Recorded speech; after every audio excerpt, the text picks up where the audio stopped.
They say that money can't buy happiness, but the lack of it can certainly destroy a relationship. Our story today follows a Korean woman who fell deeply in love with a Japanese student. But back then, he was broke, exhausted, and had nothing to offer her but his heart. Eventually, the reality of poverty was too much, and she left him. Fast forward 5 years, and fate decides to play a cruel joke.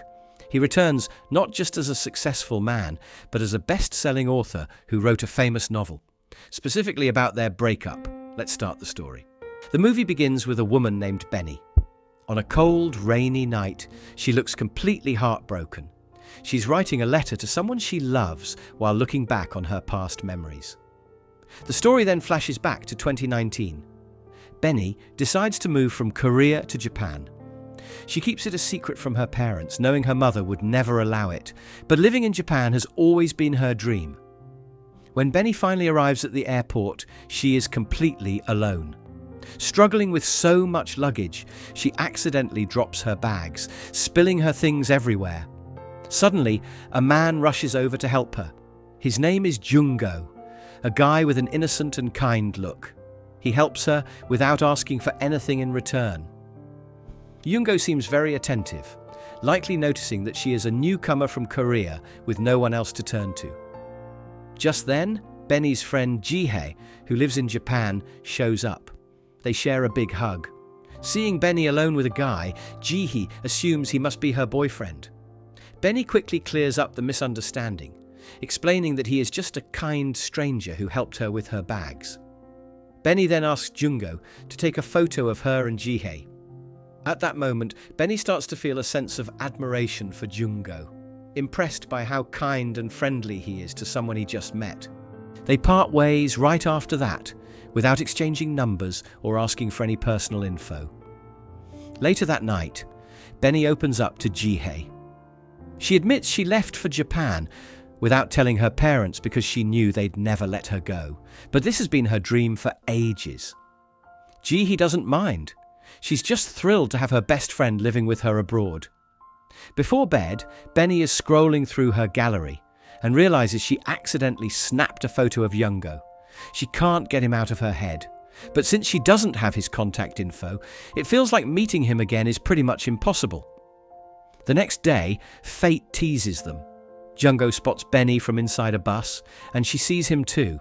But the bus keeps moving, so they miss their chance to say hello. Back at home, Benny vents to Jihei about how hard it is to make a resume for a part-time job. She's stressed because she really needs the money for rent and living expenses. Jihei tries to comfort her, explaining that the beginning is always the hardest part of adapting. She reassures Benny that everything will get easier with time as long as she keeps going. The next day, Benny hits the streets, going from shop to shop, trying to find work. When she steps into a restaurant to apply, she bumps into Jungo again. It's like the universe is conspiring to bring them together. They are both totally shocked. They can't believe they've run into each other 3 times in a row by accident. It turns out, Jungo is there to apply for a part-time job too.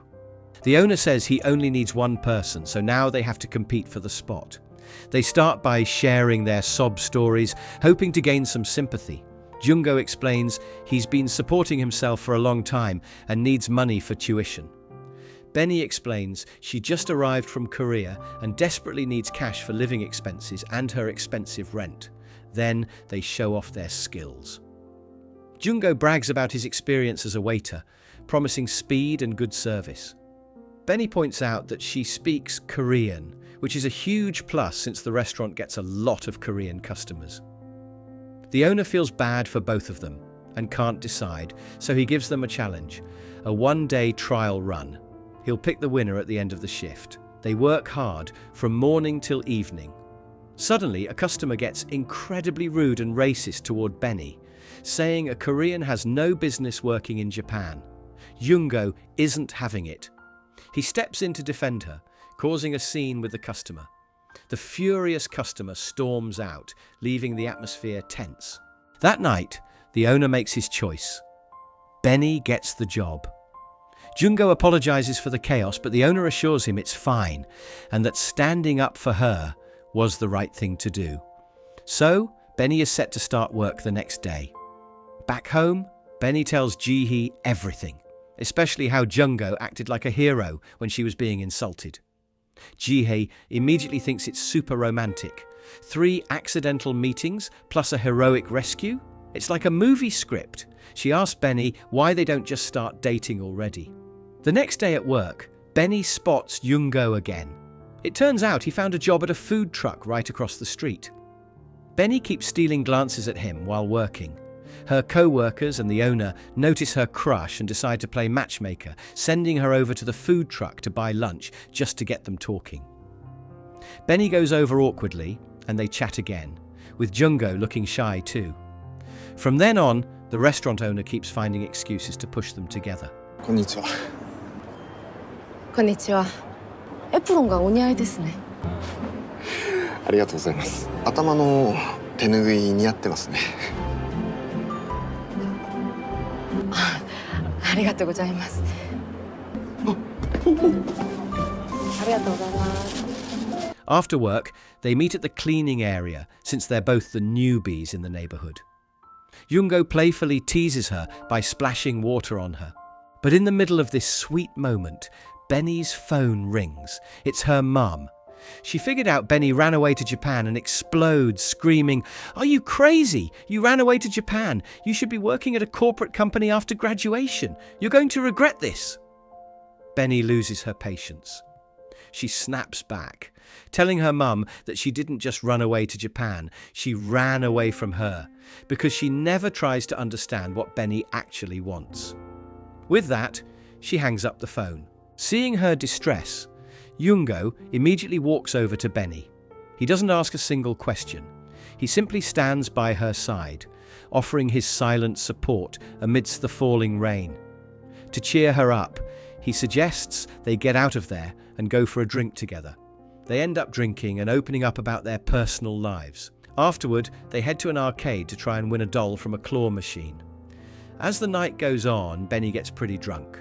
She starts rambling about nonsense and acting totally silly, which just makes Jung-go laugh non-stop.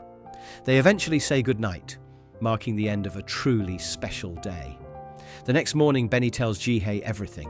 Suddenly, the memories of her drunk behavior come rushing back, and she is absolutely mortified. She's terrified she might have scared Jung-go away. But Ji-hee reassures her, saying that if they are meant to be, they'll definitely meet again. And sure enough, that afternoon, Benny bumps into Jung-go while jogging in the park. But this time, it wasn't an accident. Jung-go remembered she mentioned her daily running hobby, and came specifically to see her and talk to her again. He even surprises her with the doll she really wanted yesterday but couldn't win. Benny is thrilled by the sweet gesture. From that day on, their bond grows even stronger. At work the next day, Benny is practically glowing. Her co-workers can tell she's falling in love. When they see her leaving work with Jung-go, everyone cheers for her, genuinely happy to see them together. The two of them go on a romantic picnic, soaking in the beautiful spring weather and watching the cherry blossoms fall. In that moment, they look completely and utterly happy. 예쁘다.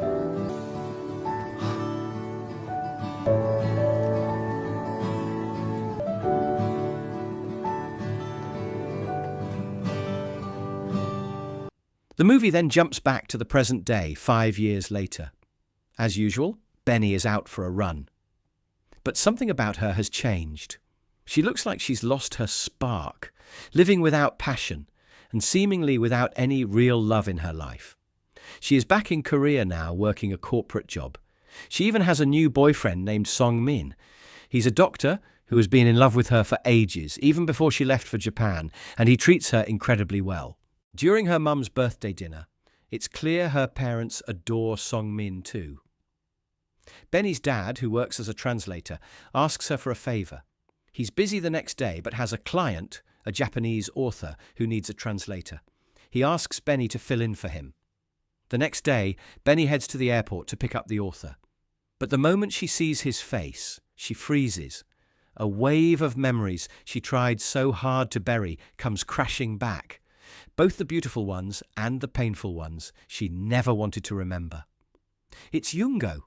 her ex-boyfriend, the man she loved, and honestly, the man she probably hasn't moved on from yet.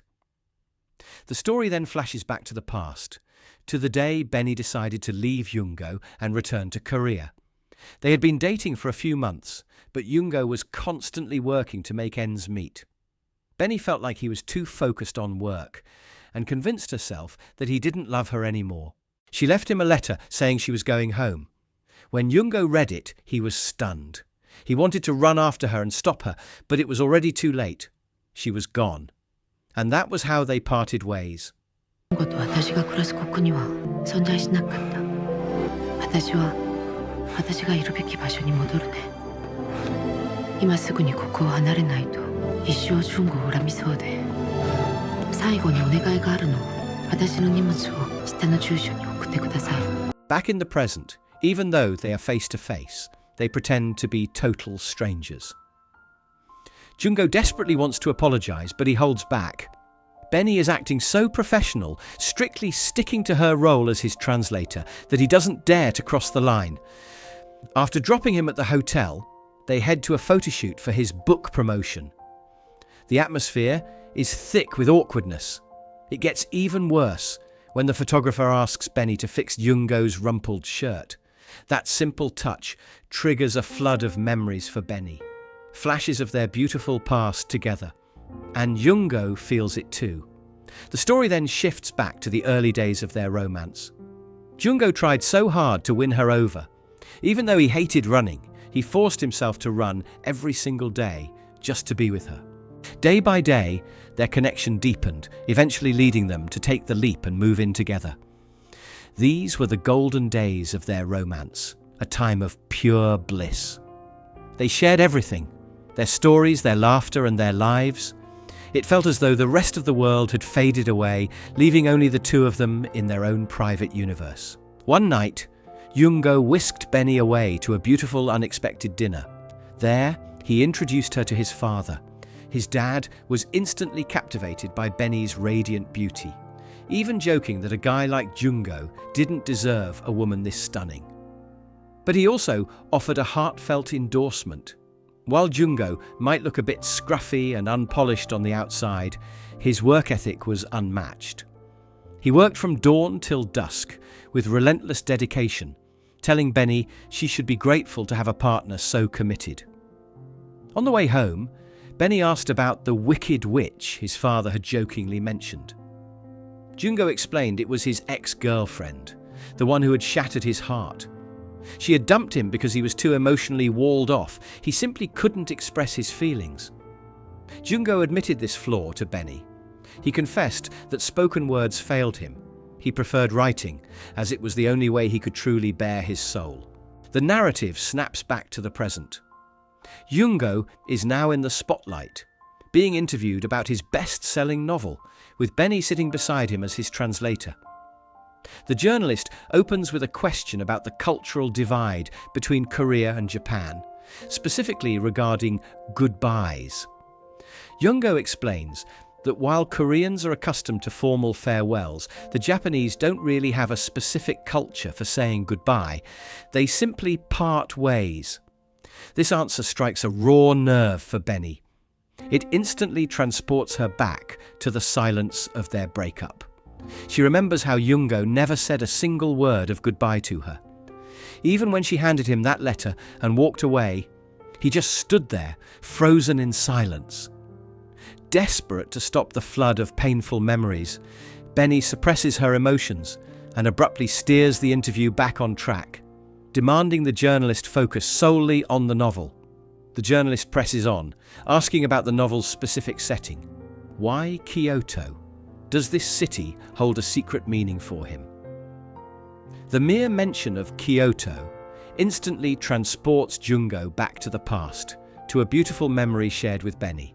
The story flashes back to that trip. We see a montage of them exploring the city's wonders, lost in each other from dawn until dusk.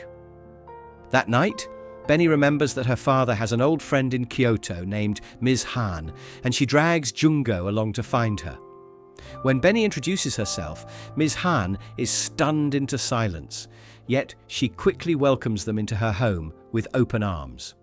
It turns out Ms. Han was Benny's father's former lover, a romance that was tragically doomed by their parents' disapproval. Seeing Benny and Jungo, a young couple fighting for a love across borders, she sees a heartbreaking reflection of her own lost past. She treats them with immense warmth, cooking for them and insisting they stay the night.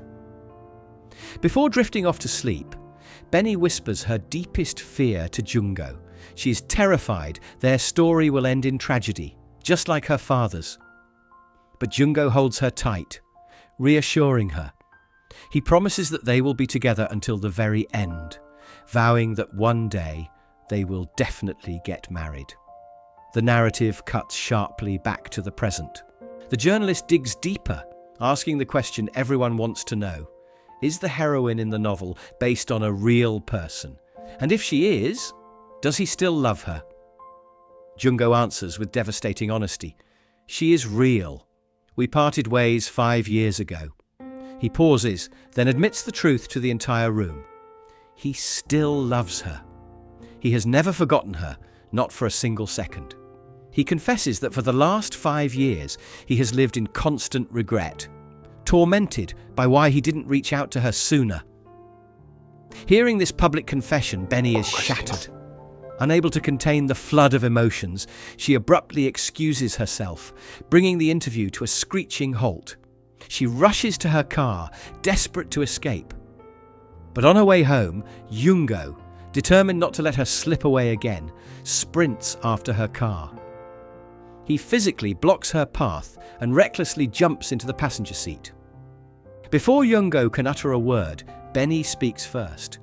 She admits she once had 1,000 questions for him, but now, realizing they've been strangers for so long, she decides to bury the past.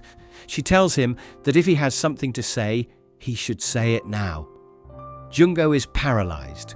He knows no explanation can undo the years of silence. Yet he sees this accidental reunion as fate, his final, desperate chance to explain the truth and beg for forgiveness. But before he can even begin to explain, Benny cuts him off with a heart-stopping revelation. She tells him there is no point in explaining anything anymore. "I'm getting married to another man," she says. The words hit Jungo like a physical blow. He sits there, completely stunned. Jungo swallows the words he wanted to say, and they part ways. 사사이 선생, 시간가 다 지새기던 됐어. 베니. 私もうすぐ結婚するの。だからこれ以上何も言わないで。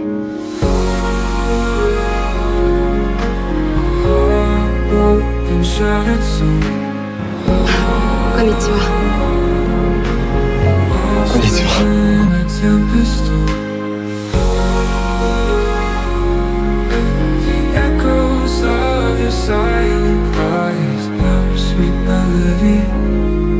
Alone in her car, Benny breaks down in tears. She realizes she can't lie to herself. She hasn't truly moved on from Jungo, and the timing couldn't be worse. Why now? Why does he have to show up right when she's about to marry someone else?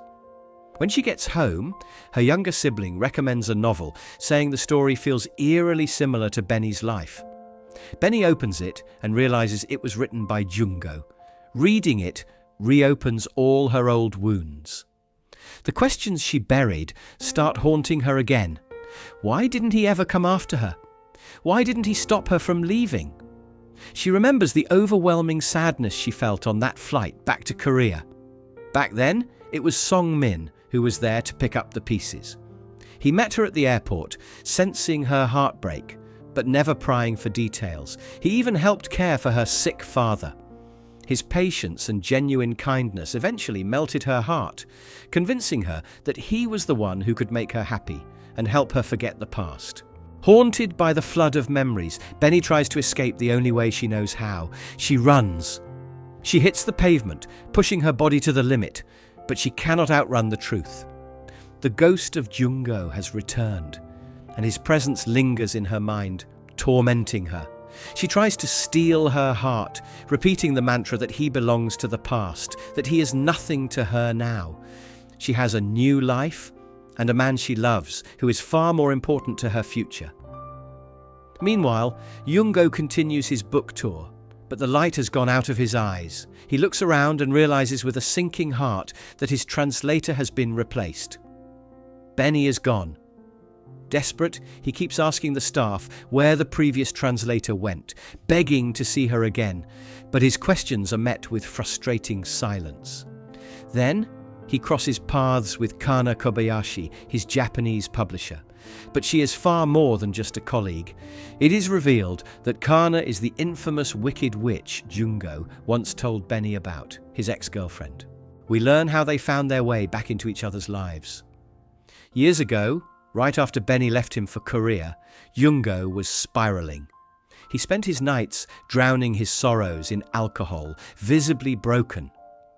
Kana was there, watching him from the sidelines. Even without him saying a word, Kana understood.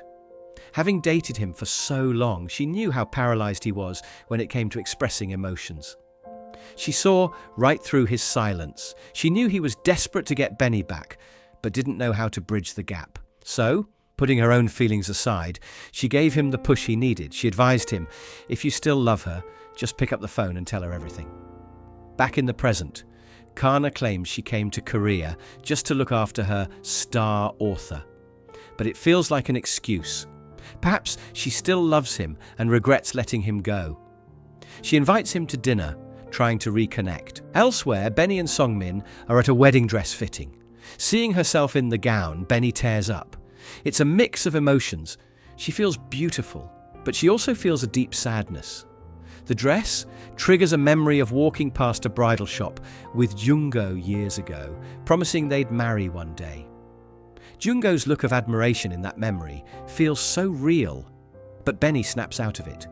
She reminds herself she cannot hurt Songmin. When they leave the shop, Songmin notices she looks down, but assumes she's just tired. His concern only makes Benny feel guiltier. Later, Ji-hee takes Benny out for drinks. Sensing Benny's hesitation, Ji-hee gives her a reality check. Don't mess this up. Songmin is perfect. He's handsome, successful, and treats you like a queen. You need to forget that guy from Japan. That's when Benny drops the bomb. Jungo is here. I met him. Ji-hee is stunned. This revelation brings back memories of when Ji-hee had to leave Benny alone in Japan. Back then, Ji-hee was worried, but decided to trust Jungo to protect her best friend. Her parting words to Benny were, if you're sad, say it. Don't ever pretend to be happy. Back in the past, the reality of their life in Japan began to crack. Jungo was drowning in work. With his tuition bills piling up like a mountain, he had no choice but to grind harder, taking on shift after shift. It was a brutal necessity, but it came at a terrible cost. He was forced to leave Benny alone in the shadows. For Benny, living in a foreign land without a single friend, the isolation was suffocating. Jungo was her entire world, her only anchor. So when he wasn't there, the loneliness didn't just visit, it consumed her. Desperate for connection, she would call her sister back home, only to receive devastating news. Her father's company, his life's work, was on the brink of bankruptcy. To make matters worse, Benny's own dreams were crumbling. She confessed that she had been rejected from graduate school in BC, Japan. The weight of her family's ruin, her own academic failure, and the crushing solitude created a perfect storm of despair. One night, needing to escape her suffocating thoughts, she went for a run. But the streets turned into a nightmare. A group of drunk men cornered her, harassing her in the dark. Terrified, Benny tried to flee, but in her panic, she twisted her ankle. In pain and fear, she forced herself to limp all the way to a police station. There, trembling, she dialed Jungo's number over and over, her lifeline, but it rang into the void. Jungo never picked up. He wasn't ignoring her. He was buried under a rush of customers at the restaurant, physically unable to step away. In a humiliating twist, it was Jungo's father who had to come and rescue her from the police station. When she finally limped home, the dam broke. Benny unleashed a torrent of fury upon Jungo. She screamed at him, demanding to know why he abandoned her when she needed him most. Jungo tried to explain the chaos at work, but his excuses fell on deaf ears. To Benny, it felt like a betrayal. She had nearly been assaulted. She had faced the police alone, and he wasn't there. Jungo tried desperately to make her understand. He was working this hard for them. Every extra shift was to pay for his tuition, to build a future where they could be happy together. But grief and loneliness are deaf to logic. Benny couldn't see the future he was building. She could only feel the abandonment of the present. To her, it seemed his job mattered more than her safety. She was alone in a strange country, and the one person she cared about had left her behind. The story snaps back to the present. After a night of drinking, Benny and Jae-hae bump into Song-min, who is eating dinner alone. Jae-hae, reading the room perfectly, slips away to leave the couple alone. Emboldened by the alcohol, Benny asks the question that has been lingering in the air. "Since when?" she asks. "Since when did you start liking me?" After all, they were just friends for so long. Song-min looks at her and confesses the quiet truth. He has loved her for a long time. Even when she ran away to Japan, he missed her every single day. Hearing this, Benny is crushed by guilt. She realizes just how pure and sincere Song-min's love is. Overcome with remorse for how she's treated him, she apologizes for being so difficult. But Song-min sees right through her apology. He knows she isn't just sorry, he knows she is haunted by the ghost of her ex in Japan. Yet he offers her a sanctuary of patience. He tells her that feelings are fluid, they change. No matter what she is feeling right now, he is confident that she will eventually let go of the past. And until then, he is willing to wait. Meanwhile, Jungo is having dinner with Kana. Kana finally lays all her cards on the table. She confesses that she didn't come to Korea just for work. She actually came to win him back. She tells him she still loves him. For 5 years, she's been waiting for him to open his heart again. She knows it's hard for him to forget his ex in Korea, but she feels like she's waited long enough. It's time. Jungo just stays silent. He can't lie to her or himself. He still isn't over Benny. He eventually heads back to his hotel room, but suddenly Kana shows up at his door. She hugs him tight and tells him she wants to marry him. She wants to spend her life with him. Jungo gently breaks the hug and says, "I'm sorry, I can't do it." Realizing she's been rejected, Kana snaps out of it.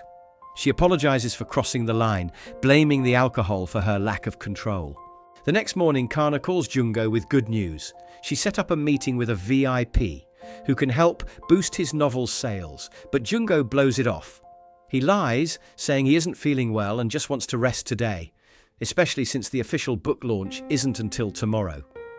Kana understands and cancels the meeting, but in reality, Jungo isn't sick at all. He just needed an excuse to get the day off so he could go to the lake. He is desperate to see Benny again, hoping to run into her there. Convinced that meeting her again is fate, he refuses to let this chance slip away and live in regret. So, he hops in a taxi and heads straight for the lake. Back at Benny's house, her younger sister asks to borrow her guitar. She asks cautiously because for years that guitar has been locked away in the storage room. It was one of the things Benny took with her to Japan, and she buried it away because seeing it or anything else from that time was just too painful. She didn't want to be reminded of Jungo, but today Benny tells her it's fine. She claims she's moved on so her sister can take it. As Benny goes into the storage room to retrieve it, the realization hits her. She suddenly understands why she hid these things for so long. She thought she was trying to forget Jungo, but standing there, she realizes she wasn't trying to forget him. She was trying to forget the version of herself that was so recklessly in love with him. Later, Benny's mom notices that something is wrong. Benny is about to get married, yet she looks completely miserable. Her mum sits her down and gives her some hard advice. She shouldn't take Song-min for granted, because finding a man that kind and sincere is almost impossible. She tells Benny that marriage isn't about marrying the person you are madly in love with. It's about marrying the person who treats you the best. Later, Benny goes for her usual jog. As she runs, her mother's words keep playing in her mind. She realizes that the pragmatic view of marriage her mother described is completely different from the romantic ideal she shared with Jungo. To Benny, marriage isn't just about stability. It is about living together forever and falling in love with the same person over and over again. Thinking about marriage triggers a memory from her time in Japan. Back then, her boss announced he was getting married. The whole team was happy, but Benny was especially touched because he invited her.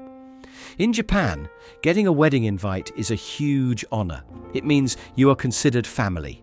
Since Benny was living alone with barely any friends, knowing her boss considered her a close friend meant the world to her. Back at their apartment, Benny shares the big news. Her boss has invited her to his wedding. She excitedly asks Jungo to be her +1. Although Jungo is swamped with work, he knows how much this means to her. He refuses to let her down, promising that he will do everything in his power to be there by her side. When the big day arrives, Jungo is ready. He has cleared his entire schedule, keeping the day free of work. He even rents a sharp suit, determined to look the part for Benny. But on his way to the venue, fate throws a curveball. He runs into a friend who drops a bombshell. A senior from their university, who owns a prestigious publishing company, is hiring right now. The interviews are happening today. For an aspiring writer like Jungo, this is the holy grail. He checks his watch, calculating the risk. He convinces himself he can pull off the impossible, nail the interview, and still race to the wedding in time. He takes the gamble. At the interview, the senior editor recognizes Jungo's raw talent immediately, telling him he is the top priority candidate. Then comes the ultimatum. The company is desperate for help, and the senior tells Jungo he can start working immediately, starting today. Jungo is paralyzed by indecision. He is torn between love and ambition. He knows he promised Benny, but this is his lifelong dream. He's terrified that if he walks away now, he will regret it forever. In a moment of weakness, he checks his watch again and deludes himself into thinking he still has time. He chooses the job. Meanwhile, at the wedding, the ceremony begins. Benny stands there, completely alone. Jungo had texted saying he was running late due to business, but as the hours tick by, his absence becomes humiliating.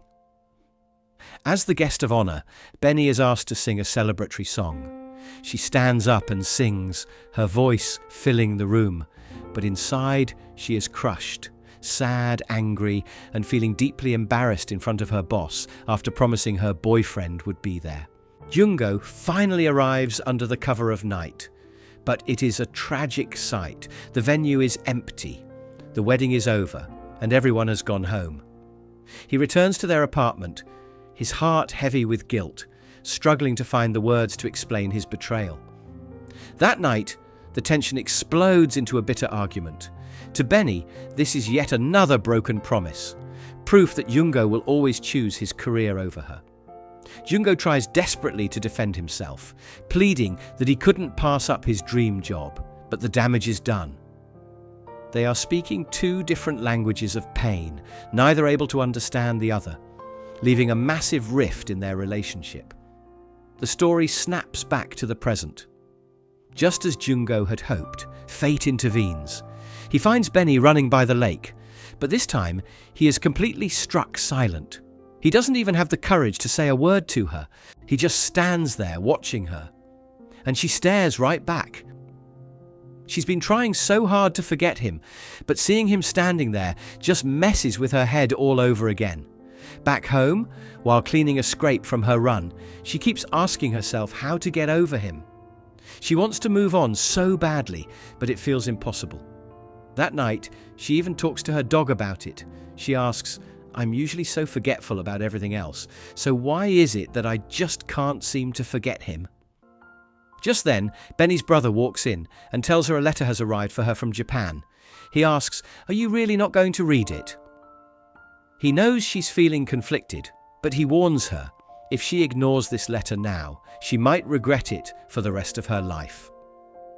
Meanwhile, Song-min gets a serious wake-up call from a friend. Knowing the wedding is close, his friend warns him not to let his guard down. He explains that the time before a wedding is full of tests and doubts. He urges Song-min to fight for his marriage and do whatever it takes to keep Benny by his side.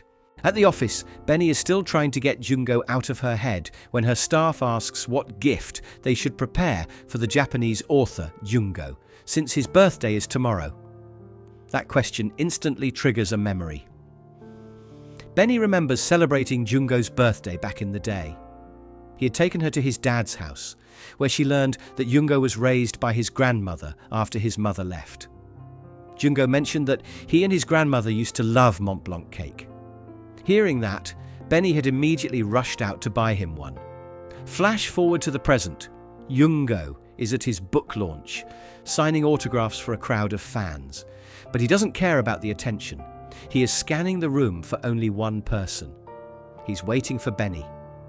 He keeps hoping she'll walk through the door, but she never shows.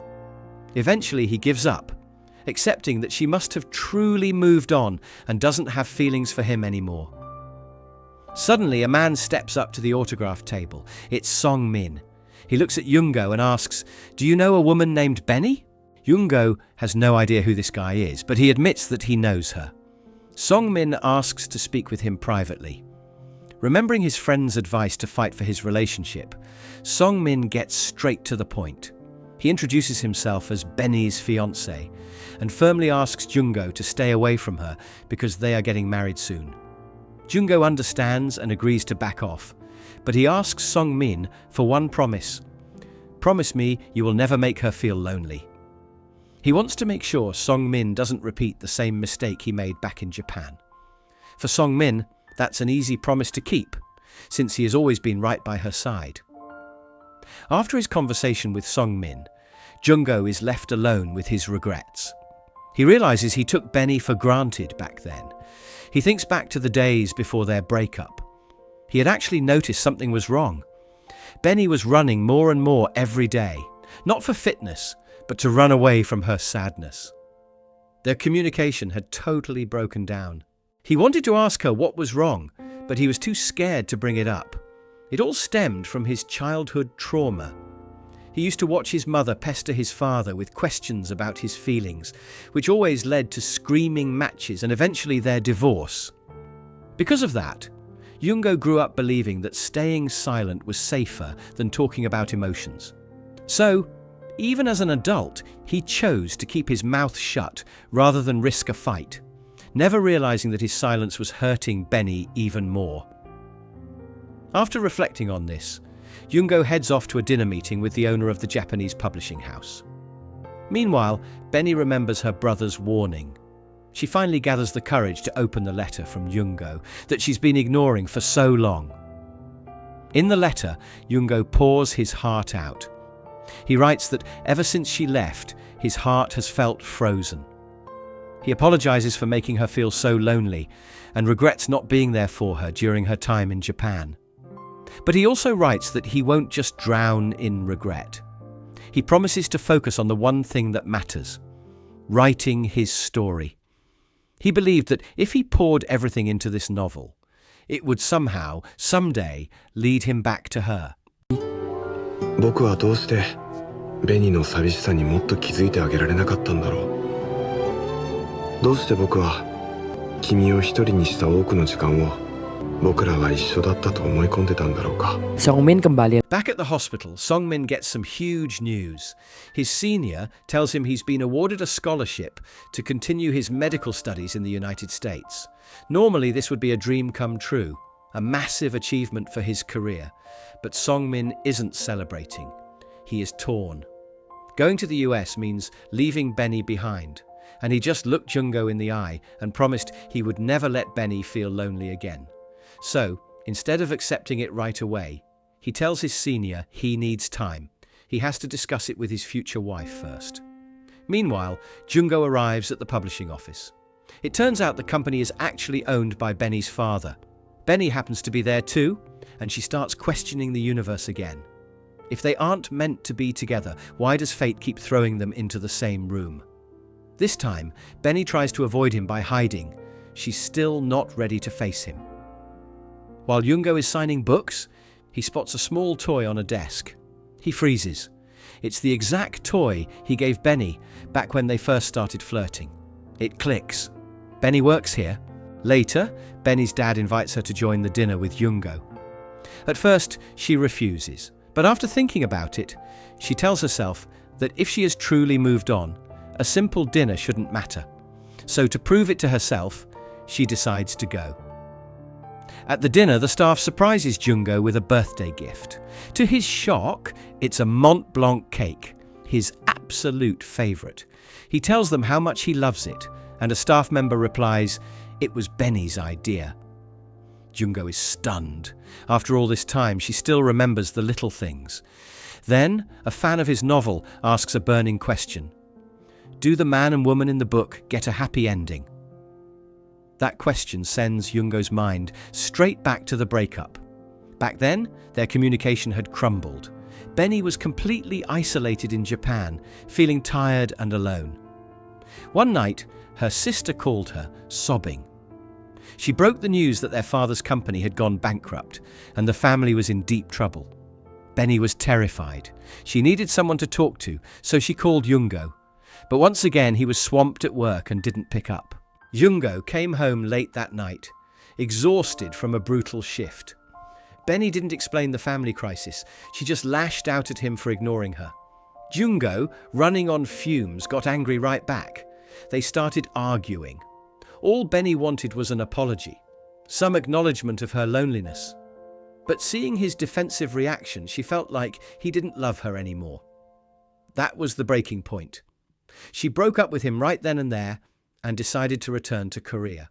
준고, 私たちもう別れよう。もう疲れちゃった。これ以上こんなの無理だよ。The story shifts back to the present day at the book event. Jungo answers the fans' question about the happy ending. He admits the real story didn't match the novel. In reality, the woman left because the man failed to understand just how lonely she was. He then confesses something that shocks everyone. Even though they have been apart for years, his feelings for her haven't changed one bit. Benny, listening from the sidelines, is shaken to her core. She thought Jungo had moved on or fallen out of love. Knowing he still loves her is too much to handle, so she rushes out of the venue.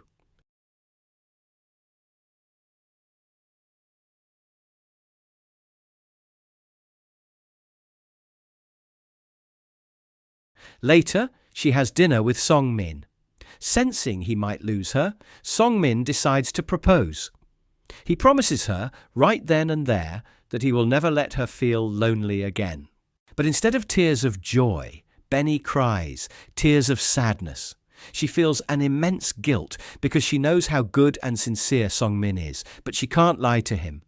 She confesses that she is still torn and isn't sure if she can truly forget the man from Japan.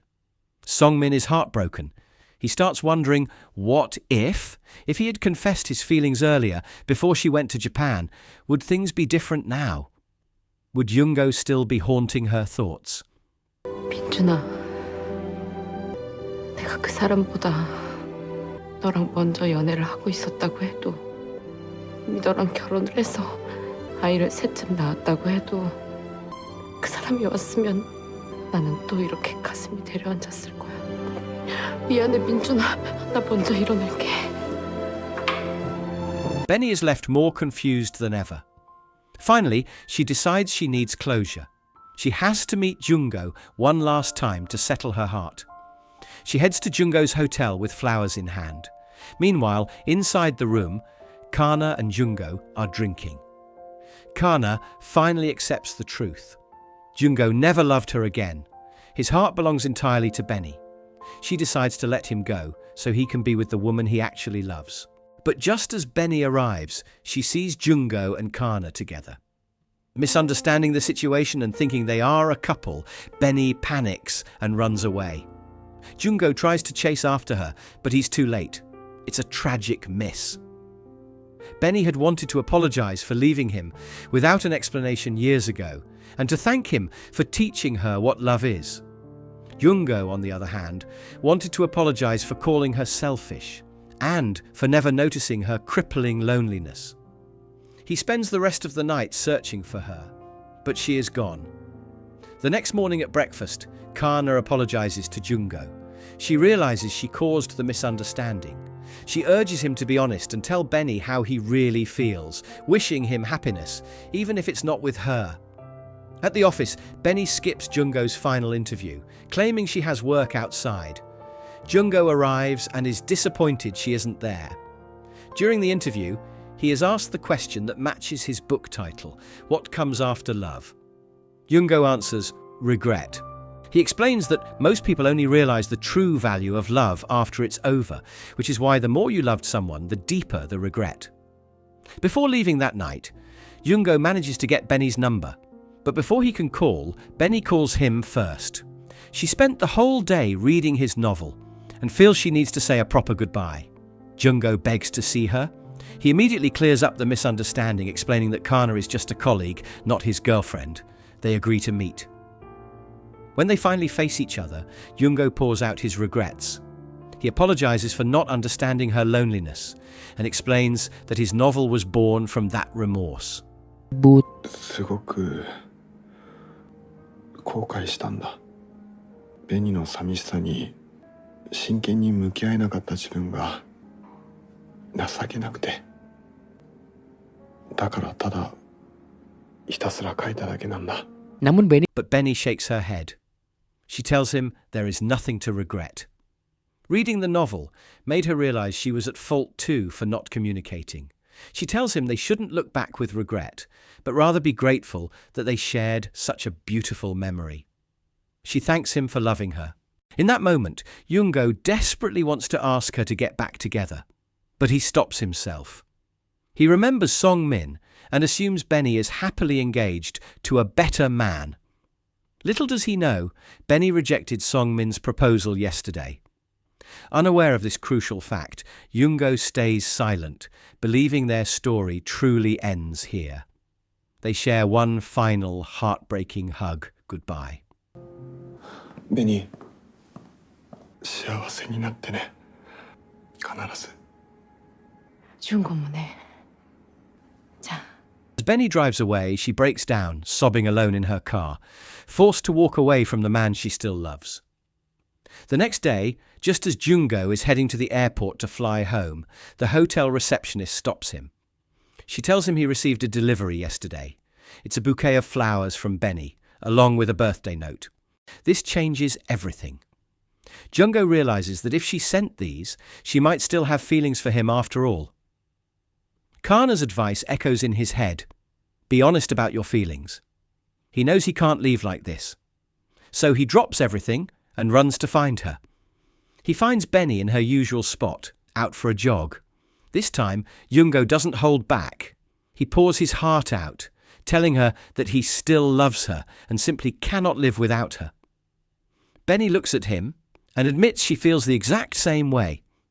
They finally apologize to each other for the past, and right there, they decide to get back together. 僕が悪かった。君を孤独にさせた。ごめん。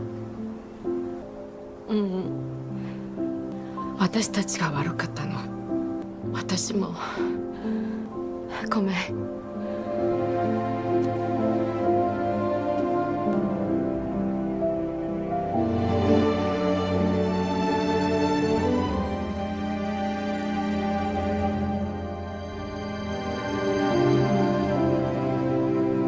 Time passes, and we jump forward one season. Benny and Jungo are shown living happily together. We also see that Songmin is finding fulfillment in his career as a doctor, and Kana is doing great in her job too. Everyone has found their own happiness.